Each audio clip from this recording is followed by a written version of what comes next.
की value अल्टको बारेमा हामी सुरुमा chukul.com मा जान्छौँ chukul.com मा गइसकेपछि चाहिँ हामीले यो ड्याशबोर्ड देख्न सक्छौँ यो ड्याशबोर्डमा चाहिँ हजुरहरूले यहाँ तलपट्टि चाहिँ की भ्यालु अल्ट जुन यो ब्याक टेस्टको छेउमा छ हामीले की भ्यालु अल्ट भनेर चाहिँ यहाँ छेउमा देख्न सक्छौँ हामीले यहाँ क्लिक गर्यौँ भने चाहिँ हामी सिधै जान्छौँ यहाँनिर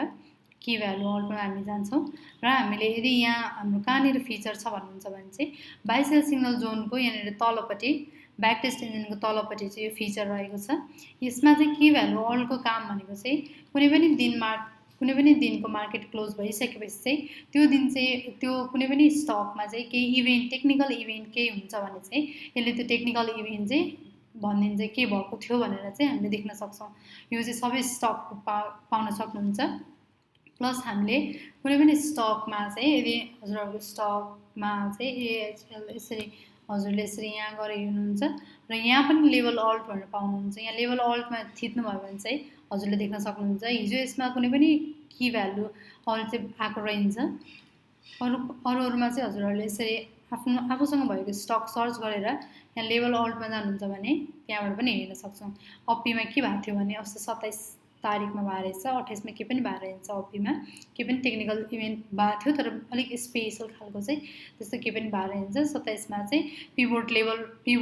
ब्रेक गरेर त्यसको बिलोमा चाहिँ क्लोज प्राइस भएको रहेछ हजुरहरूले यसरी चाहिँ के भएको थियो भनेर चाहिँ टेक्निकल इभेन्ट कुनै पनि हुन्छ भने चाहिँ की भ्यालु अल्टले चाहिँ देखाइदिन्छ के भएको थियो भनेर की भ्यालु अल्ट हेर्नको लागि एउटा ड्याशबोर्डबाट मिल्यो सुरुमा यहाँ गएर हेर्न सक्नुभयो यसरी यहाँनिरबाट आउँछ अर्को भनेको बाइसेल सिग्नल जोनमा जानुभयो भने ब्याक टेस्ट इन्जिनको तलपट्टि रहेको छ तलपट्टि यसरी क्लिक गरेर हेर्नुहुन्छ भने यहाँनिर देख्न सक्नुहुन्छ प्लस अर्को भनेको कुनै पनि स्टक तपाईँले सर्च गर्नुहुन्छ यसरी सर्च गर्नुहुन्छ भने यसको लेभल अल्ट भनेर यहाँनिर छ यहाँनिर क्लिक गर्नुहुन्छ भने के भएको थियो कुन दिन के भएको थियो भनेर चाहिँ यसरी चाहिँ टेक्निकल इभेन्ट चाहिँ हेर्न सक्नुहुन्छ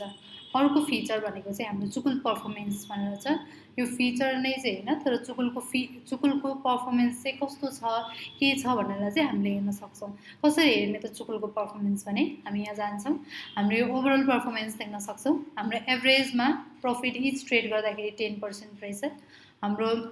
प्रफिट चाहिँ 72% एभरेजमै 72.35 रहेछ एभरेज सक्सेस रेट हेर्छौँ भने हाम्रो 69.07% रहेछ र average days between each trade हेर्छौँ भने चाहिँ 30 रहेछ यसरी चाहिँ हेर्न सक्छौँ र हामीले यहाँ तलपट्टि चाहिँ इन्डिभिजुअल हेर्न सक्छौँ इन्डिभिजुअलमा चाहिँ सुरुमा हाम्रो आरएचपिसी रहेछ आरएचपिसीमा चाहिँ हाम्रो एभरेज प्रफिट इच ट्रेडमा कति भएको थियो भनेर यहाँनिर छ र कतिवटा ट्रेड भएको थियो 4वटा ट्रेड भएको थियो र 4वटै सक्सेस भएको रहेछ जसमा सक्सेस रेट चाहिँ 100% रहेछ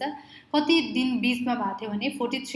43 डेज बिट्विन इच ट्रेड भनेर यहाँनिर देख्न सक्छौँ हामीले यहाँ गएर क्लिक गर्छौँ भने पनि हामीले मैले कहाँ गएर क्लिक गरेर हजुरहरूले देख्नुभयो होला यो सिम्बलमा यसरी यहाँनिर कुनै पनि हामीले आफै हेर्न पनि सक्छौँ यहाँनिर यसो गरेर हामीले यहाँ हेऱ्यौँ भने 5वटा ट्रेड भएको रहेछ टोटल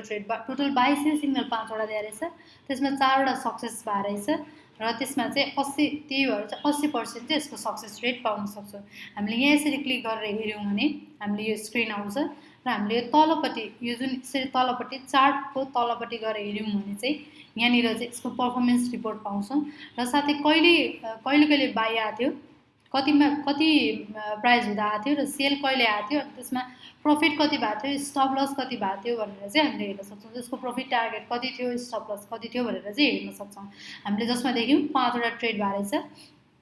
जसमा 4वटा चाहिँ सक्सेस भनेर हामीले देख्न सक्यौँ यो चाहिँ एसडब्ल्युएनएफको देख्यौँ यहाँ हरेकको हजुरहरूले हेर्न सक्नुहुन्छ